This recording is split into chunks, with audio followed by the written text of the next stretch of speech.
Hey, welcome back, everybody, to another episode of the Toolbox Extra on the Educational AD Podcast. We're going to be right back with this week's Toolbox Extra guest, but as always, we want to give a shout out to our sponsors. Now, you've heard me say this many times. These are all great companies you should be using as an AD or a leader. So I want you to take 3 minutes, listen to these commercial shout outs, then listen to our Toolbox Extra guest, and then go and visit these sponsors because you're going to be very glad you did. Here we go.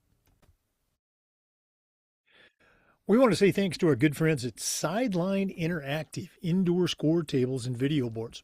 Go to sidelineinteractive.com and you can schedule a live web demo to see their products in action. Probably the best purchase I ever made as an athletic director was our Sideline Interactive indoor score table.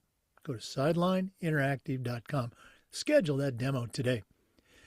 We also want to say thanks to Huddle. As a football coach, I used Huddle for years, but when I became an athletic director, I made sure that our school was a Huddle school. Our coaches, all of our coaches, our student athletes, even our parents loved the Huddle platform. Go to huddle.com, join the 100 million users, and turn your school into a Huddle school. That's huddle.com. We also want to thank Beacon Creative and Vital Signs Wall of Fame. Now, Wall of Fame has been helping schools bring their legacy to life for years, but Beacon Creative takes it to a new level. Beacon Creative is a content creation service that's going to take your data, your stories, and come up with compelling narratives that you can then post with your social media platforms. You really got to see it to believe it. I want you to email John Townsend, and you can do that at John, John, at beaconwalloffame.com. Check them out today. Beacon Creative and Vital Signs Wall of Fame. It's a winning team. We also want to say thanks to our good friends at Home Campus. Home Campus is a platform that you're going to use every single day, scheduling, rosters, results. Their eligibility and clearance platform alone is a total game changer. Go to homecampus.com and don't forget to mention the podcast. We also want to thank Gipper. Go to Gipper.com and let their team turn you into a social media marketing genius. Modernize your online and on-campus marketing and showcase the great work that your athletes, your coaches, and you are doing. Your content is always going to be on brand. Colors, logos, using the Gipper templates. It's so easy, even I can do it. Go to Gipper.com to get started. And as always, don't forget to mention the podcast. We also want to say thanks to Booster Hub, the #1 Booster Club software program. Booster Hub takes care of everything: payments, meal fees, concession sales. It's all handled through their secure system. Keeps track of your volunteers. Nothing falls through the cracks, and it allows your boosters to spend more time supporting you as fans. And isn't that what you want? Give your boosters the platform they deserve, the platform they need. Go to boosterhub.com. Let's also thank our good friends at Ohio University and their online masters in athletic administration. My assistant AD, along with thousands of others, got his master's through the Ohio program, and it was a great experience. Go to Ohio University's website, check out their online masters in athletic administration. Also, you complete 11 NIAAA leadership training courses at no extra charge while you're earning your degree. That's Ohio University and their online masters in athletic administration. We want to say thanks to our good friends at Hometown. Hometown continues to be a leader with their suite of solutions that include things like, well, digital ticketing, of course, but how about fee-free fundraising, athletic website construction? Again, the list goes on and on. Go to hometown.com. Whether you're an AD, a principal, even a coach, Hometown's going to show you how to save time, how to raise more money, and how to bring your entire community together. You'll find it all at hometown.com. And we want to thank Athletic Surveys by LifeTrack. If you've never used a survey to take the pulse of your student athletes, your coaches, even your parents, you're really missing out. Go to athleticsurveys.com. They're going to create a custom survey just for your school that really connects you with your stakeholders. That's athleticsurveys.com. And as always, don't forget to tell them you heard about it on the Educational AD Podcast. Welcome back, everybody, to another segment of the Toolbox Extra on the Educational AD Podcast. We're going to Texas today, and our guest is Melissa Fortenberry. She's got a tremendous background in promotion and leadership, and she's got a really cool product that I'm excited to let her share. She is also the founder and the CEO of a company called Heat Sense, S-E-N-S-E. That's what we're going to be talking about later. But Melissa Fortenberry, welcome to the Educational AD Podcast. Thanks so much for having me. Well, again, you and I were talking before we started recording. I really think this is going to be a great segment for our listeners. But before we do that, we always like to let our listeners have a chance to get to know our guests. So give us your origin story. Where'd you grow up? How did you get to where you are now? Sure. So I'm from Texas. I've lived outside of Texas for some of my life, but I'm back in Texas and live outside of Austin. I'm a mom to 3 kids and have had a long career in the tech world. So have been in the kind of technology space ever since the internet was created. I would say, like, on a personal level, I'm an identical twin. So I was born with competition in me. I was competing every day for whatever it may be, whether it was sharing a toy or, dessert, sharing a cookie. I grew up playing lots of sports. And so I love that that's kind of where I've landed from a career perspective now. Oh, I love that aspect of, you were born competing with your twin. Did your parents, I'm always curious, did your parents, did they dress you up in identical clothes, or was that a thing for you? Or what are some of your memories of that part of your life? Yeah, no, I mean, actually, my mom said she refused to do that because we already looked so much alike. So we were picking our own clothes, I think, from age 3. But I guess, you're always, if you're born with that kind of competitive nature, my dad used to call it the killer instinct. It was just a natural part of how we grew up, and that that was in academics and sports, and so it kept things spicy, I guess. Well, let's go and talk sports. I mean, growing up, it's Texas, big state. Were you're out in the country on a farm? Were you urban, suburban? Yeah. What are some of your memories of those days? So I grew up in the city, and our neighborhood YMCA is who sponsored all the the sports until we were in school. And I played all of them. I played soccer, softball, ran track, basketball. Anything I could do. We loved, just staying active. My passion was soccer. Back in the day, there weren't a lot of girls soccer teams. And so I was on boys club soccer teams until high school, which also kept things interesting because I think up until about the 8th grade, girls can still beat boys. So that was fun. But I played soccer. I was a 4-year letterman for soccer in high school, and did not play at the college level, but ended up marrying a D1 soccer player. So it's still kind of part of our lives. Okay. Oh, no, absolutely. Looking back at that high school career, what's a moment or a memory that sticks with you to this day? I think anybody competitive would say this, but I love to win. And so I think that the big wins are probably what I remember the most, and the ability to celebrate those. I think losing obviously has lots of great lessons. So there's probably not one thing that sticks out, but just the exhilaration from winning, I think, is always incredible. And I think for anybody who played sports in high school and then not afterwards, you don't really get a lot of that afterwards. You're never going to get that from your career. And so having those memories have it's a great part of my past.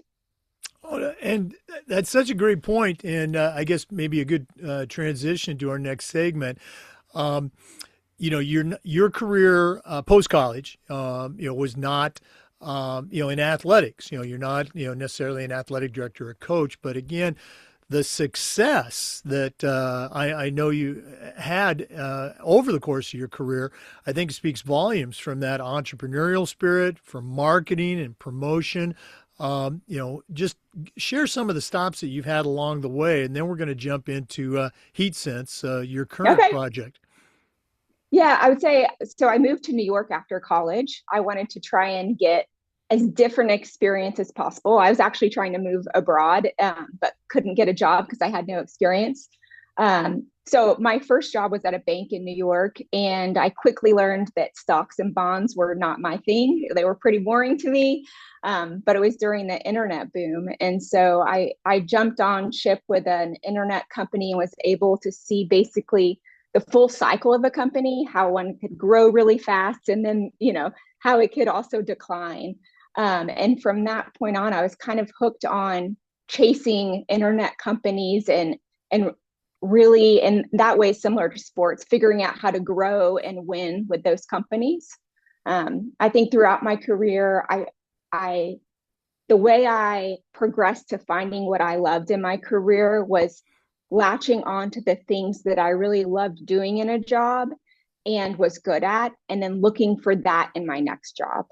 So I would have never known that I ended up, in the a product team. I didn't even know what that was when I started my career, but it was from building on the things I loved and I was good at, to kind of progress my career. Well, again, I love to hear the stories and that what you just shared. I've shared this many times on the show. When I was a kid, my brothers and I, we got to, that's in air quotes, work for my dad, who was a Yeah. contractor, and I just hated every second of it. Just hated it. I'm having flashbacks right now thinking about it. And I remember him telling me, I think I was in maybe eighth or ninth grade at the time, and I was probably complaining on the job site. He said, Jake, the secret to happiness is finding something that you love to do and then convincing somebody else to pay you to do that. Yeah. And he found that in his career. He loved it, and I found Yeah. that in teaching and coaching. Sounds like you had the exact same experience. You found things that you loved to do, that you were good at, and then pursued that job. Very cool. Let's go ahead and jump into Heat Sense. Again, spoiler alert for our listeners. The website, heatsense.com. Where did that idea come from? And how did you end up running with this as the founder and CEO of this very successful company? Yeah, sure. So, um, like I said, I'm a mom of three kids. My oldest son, I was going to his football game last summer, and it was 107 in the car, which is unusually hot for Texas. 100's not unusual, but 107, I was thinking this doesn't really feel like, a healthy way to go to an August game. And I think as parents, and of course, I'm ADs, coaches, you're always worried about the heat. But at that game, I actually got sick in the stands from the heat. I was nauseous. I was dizzy. Uh, I couldn't catch my breath. And so for the first time ever, I think my worry turned to fear for the kids because I knew that it was hotter on the turf. They were in, all the pads. And so I went home and researched everything I could to learn about the heat. And I guess everything I found was surprising to me and not in a positive way. It just felt like there was a giant gap of what we do to monitor heat for athletes in the outdoor sports. So from that, I guess the three things that I learned was from a regulation perspective, from the pros down through high school, you know, they deal with the symptoms of heat illness. And if you're reacting to symptoms of heat illness, you're too late, because you're already basically sick from the heat. So that was one thing I learned. The guidelines, which I think have evolved and improved over the past few years with the wet bulb globe temperature. Um, they've started to dictate practices, which is great, but they're also just still a weather metric. And each athlete shows up to practice hydrated differently, acclimated differently every day. And so, and they're kind of a guessing game. So I thought, well, what coach wants to show up to practice and just kind of guess at how an athlete is responding to the heat? And I guess the third thing was that the only thing the pros use today, and still like on the blue tents on the sidelines, is rectal thermometers. And I immediately thought, just because of my tech background, that like that definitely does not scale. So I went after I started reading all the science around how you can measure heat response, and found a technology out of Switzerland. It's a fitness tracker that can measure core body temperature, which is what the rectal thermometer does, and have since kind of launched HeatSense. We have a fitness tracker that measures core body temperature. We've just launched our team dashboard, which can get 100 kids on a sideline. You can see their heat strain in real time. And so, yeah, I made the jump. It was something that once I knew too much, I thought the status quo had to change and I couldn't walk away from it. So here I am. No, again, the story and the sequencing of events, your own personal involvement with heat illness, while watching your son. Again, as a career football coach, also an athletic director, you're absolutely right. It is a guessing system. I was always somewhat annoyed, not always, but later in my career here in Florida, I was annoyed with some of the legislation that would come down that yes, safety, of course, Yeah. but it just seemed overreaching, and removed the ability of the coach or the AD to just use common sense. I would tell Yeah. our coaches and myself and our staff, work the kids hard because, again, you're an athlete, Yeah. you got to work hard, but let's water them hard too. And whether that was a 3-minute workout and then a water break or a 5-minute. But even within something like that, everybody's different. Everybody handles the heat differently. Yeah. Everybody comes to practice, as you said, hydrated differently. And your heat sense system removes that guesswork. Right. Share a little bit. I know we're audio here; people can't see, but tell our listeners a little bit about how the heat sense system works. Sure. So here, if you can see it, anybody who's on video, it's just a tiny, it looks like it's smaller than an Apple Watch. The sensor goes on a strap. You can wear it on your bicep or chest. And we use, I can show you right here. I have kind of everything right here. This is what we use to get connectivity. We call it a hub. You just set this on the sidelines, and this gives you cellular on the sidelines. And as athletes let's say we have 50 athletes on the field, the data is just streaming in real time from those fitness trackers. And then we're translating the vitals we get from those fitness trackers into insights in a dashboard. So think of the dashboard of just a list of all of the athletes. You can sort based on core body temperature, based on heart rate, or based on heat strain. So if you're looking at, the athletes with the most heat strain, you don't have to guess anymore. It's not subjective. It's just objective. Just rotate them out, cool them off. And then you can get them back into play. I guess there is your body's trying to keep yourself within a small window of core body temperature. So if you can keep your kids from pushing past that window, then you get the kind of the performance gains for free, right?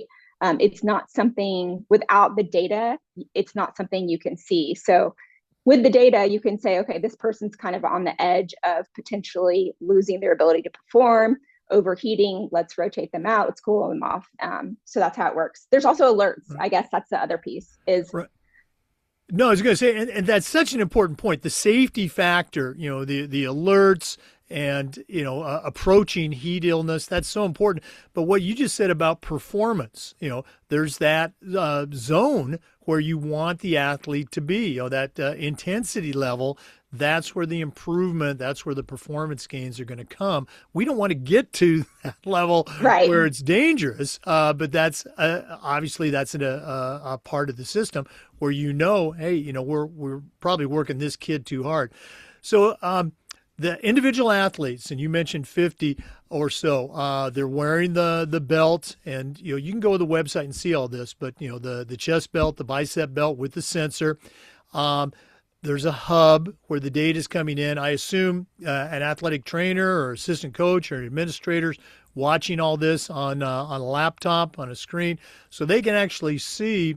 And again, correct me if I misspeak here. They can see these athletes in real time, how they're performing, whether they are approaching, a risk area, a danger area, and just completely remove the guesswork in this area of heat. Well, sounds stupid here. Heat sense, right? Nice. Okay. Yeah, you're exactly right. Okay. How long has the system been in place? Are you just using this in Texas? And again, obviously, at the end, how can our listeners find out more? Yeah, so we launched the company launched last year, so we're still in the early stages, and we are still actively looking for founding partners. One of my partners at the company just retired from the NFL, so we are in discussions with college and pro teams as well. We believe that oftentimes, and you can correct me if I'm wrong, that the high schools will adopt what they see at that level more easily. And so we want to get that validation at the college and pro level too. They deal with heat just like high schools. And I guess the only other thing I would say is you don't have to have a laptop on the sidelines. You can just use your phone or iPad. So it's not super, kind of tech heavy on the sidelines. Right. That was my generational bias right there. I have my cell phone, but I hate using it for Yeah. apps. So that was me with the laptop. That's fantastic. Um, I know on your website you have other additional resources. What are some of the tools that you have for coaches and athletic directors through the Heat Sense brand? Yeah, sure. So the main one I think outside of heat strain is in terms of vitals is heart rate. You'll get that for free. The other thing that is included in the tool is a wet bulb globe temperature forecast, and that's just included with the team package. Uh, as teams travel, I think a lot of people have kind of home based systems, or that's a growing thing where you can get a wet bulb system at your field, but you can search and look at wet bulb as you travel as well. We there's a carrying case, there's chargers that we come when you adopt heat sense, we'll basically set you up and provision your team for you, and so hopefully it's super out of the box once it gets to you and you can jump in and start looking at your athletes. Boy, it's just fascinating. Now, Melissa, I'm not aware of any other product on the market or company that's doing this sort of thing. Are you guys the first and only? Yeah, I think the rectal thermometer is probably what scares everybody else, and so it's not been approached from a technology perspective, as far as I know. We're constantly searching, obviously, for competitors and haven't been able to find any. Having said that, the technology has had a lot of success in endurance sports. So there's a lot of Tour de France or professional bicycle riders use the core body temperature monitoring, as well as Ironman and their athletes, they're using it to actually train in the heat. They want to get the last 5% boost or 10% boost from their ability to their output. And so that's where it's been successful, but I wouldn't say like that's not kind of a direct competitor. It's just a different way of Right. using the same technology. No. And again, I want to come back to that point, training smarter, not necessarily Yeah. harder. I was a football and track guy for, pretty much my entire career. And in track, you're always aware of balancing the volume of work with the Mm, intensity level because, the human body can only do so much for so long. And I think football coaches, again, I remember back in high school, we didn't get water. At yeah, all. right. Come on, you got to be tough. And there's a component that I think still rings true for football. But hey, football players and coaches can train smarter too, and that's where I really see heat sense coming into play. Is working them hard, but making sure that they're in that optimal training zone, not even approaching anything dangerous. But if you've got coaches like that you need to monitor what's going on, then this is also a great tool. Um, let's go and cut to the chase. I already gave out the website, heatsense.com, but if our listeners want to reach out to you, Melissa, and pick your brain a little bit more, what's the best way they can connect with you? Yeah, I would love to meet any of your listeners. Just email me at melissa@heatsense.com, and I'd love to start a conversation to understand how you guys deal with heat and if we could help at all. Okay. Well, again, thanks so much for sharing. Thanks for all you do, first of all, in our space with this product. Helping athletes perform better and saving lives. And thanks for coming on and sharing with our listeners. We're gonna have to get you back on maybe this spring to do an update. That'd be awesome. Thanks so much. For our listeners, we want to say thanks to you for tuning in. And just a reminder that we upload the Zoom recordings of every interview to the Educational AD Podcast YouTube channel. We do Toolbox Extra just about every week and just about every day. We try to share stories and best practices from the world of athletics. So please come back and join us again on the next episode of the Toolbox Extra on the Educational AD Podcast. We'll see you next time. Well, great product, Heat Sense, heatsense.com. Make sure you check that out. Also, make sure you check out our sponsors. Let's start with Huddle. As a football coach, I used Huddle. As an AD, we were a Huddle school. Go to huddle.com for more information. Sideline Interactive, indoor score tables and video boards. Go to sidelineinteractive.com. Athletic surveys, if you're not using a survey to take the pulse of your stakeholders, you're really missing out. Go to athleticsurveys.com. Hometown, digital ticketing, website construction, fundraising, go to hometown.com. Booster Hub, it's the #1 booster club software in America. Go to boosterhub.com for more information. Home Campus, scheduling, rosters, results, they do it better than the other platforms. Go to homecampus.com. Ohio University and their online masters in athletic administration. Check out Ohio University. Gipper, go to gipper.com. Start creating world-class marketing content for your athletic department. That's gipper.com. And Beacon Creative and Vital Signs Wall of Fame. It's a winning team. Check out Beacon Creative, see what they can do for your athletic department. As always, we appreciate you listening. Please come back and join us again for the next episode of the Educational AD Podcast.